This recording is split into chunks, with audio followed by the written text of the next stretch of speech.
You've been mentioning about the G20 and the Rio Earth Summit. But if I take our collective memory back to 1992, at the last Earth Summit, all of us failed to adopt the Earth Charter, which was drafted by the current WWF President, Yolanda Kakabatse. And it was a shame for all of us that we were unable to adopt it. Do you see that the respective Earth Summits have just become talk shops where the developed and the developing world do not see eye to eye? And if not, then can the trend of the developed world not considering small Latin American, sub-Saharan or Asian countries as children of a lesser God be ever broken? Thank you. The next question, the lady there. What kind of expectations you have for the future SGSA, and what kind of expectations you have for the youth, us, like future leaders, 10 years, 20 years down the road? Because when I meet people, being who I am, 21 years old, and my work, like engaging youth around the world, promoting women's advancement, I get these questions a lot. So what do we do, and what are we supposed to do in line with UN's noble aims? And I can't answer because there is no united platform on which all the youth can work together. So I'm wondering, what kind of expectations do you have for us so that we can have more clearer goal in the future?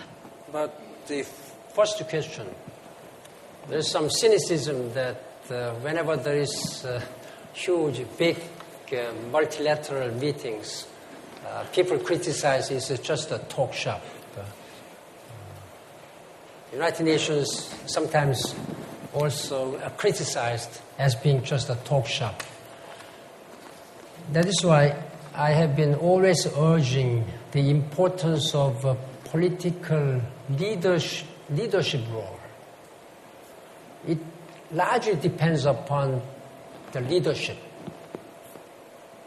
Whether this multilateral meeting will end just as one of the talk shops, or whether they will come out with strong and ambitious and practical package, that depends upon leaders.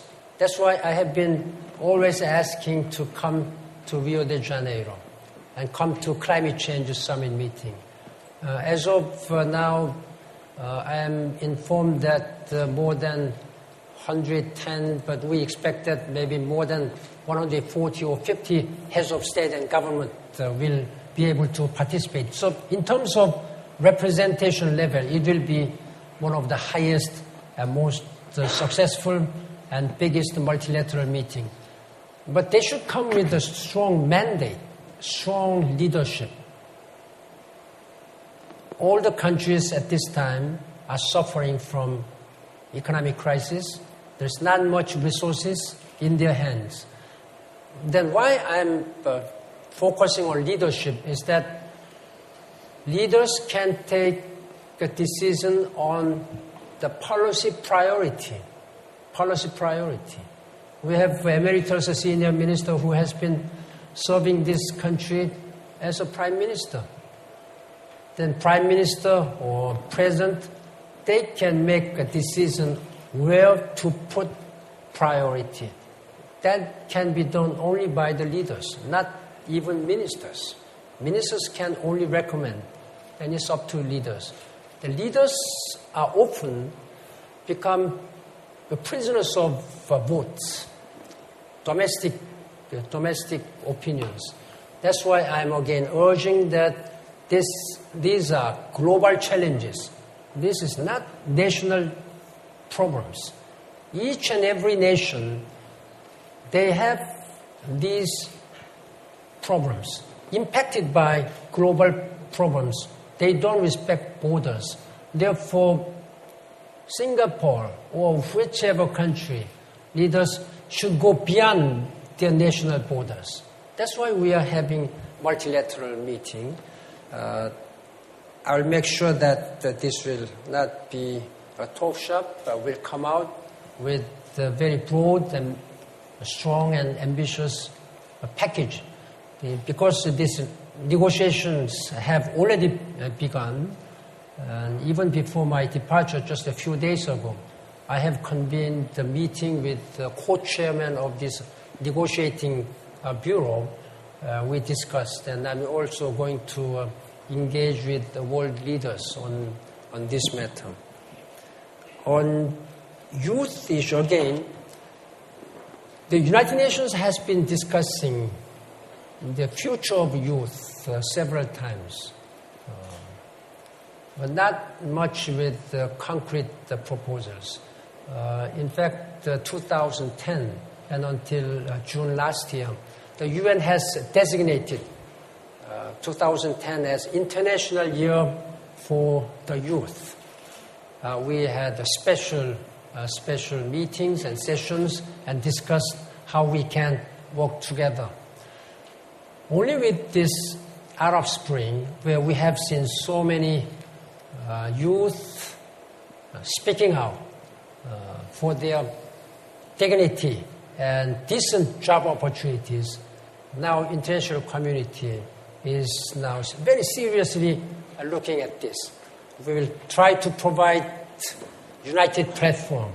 That is why I'm going to appoint a special advisor. That's why I'm going to create some high-level advisory board where world leaders and eminent thinkers who can really work for the future youth can get together. At the same time, my message to young people is that they should also prepare themselves to be ready to take charge of their own responsibilities. All of us here, including myself, are doing as leaders of today. But unfortunately, I may not be able to finish all these problems. World leaders, they will not be able to finish within 5 years or 10 years.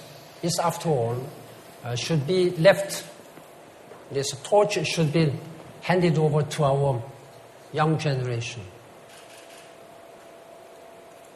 You have the right to challenge your leaders of today. Speak to your professors, speak to your senators, or speak to your Congress, or even business leaders. You have the right to speak out, to motivate and inspire them so that they should do more work for youth and young generation who will be the leaders of tomorrow. Have a big, ambitious dreams and try to realize this. But at the same time, the only ambition or ideals will not make you realize your dreams. Be practical again. Try to have your 2 feet firmly grounded on the ground and discuss this matter with your community leaders and national leaders. That's the way you can convey your aspirations and your concerns. That's the way to challenge. And by challenging your leaders of today, you can motivate them to work harder. And I'm motivated. I have a strong commitment to work for you more and better. And I thank you very much. All the best to you.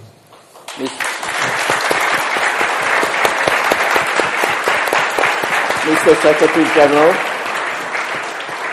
thank you very much. You have set the tone for future Fullerton lectures. The bar has really been set very high, and for that we thank you. Thank you. Thank you very much. And Tim, you have... I'd like very much to second Mr. Peter Ho's expression of thanks, Secretary General.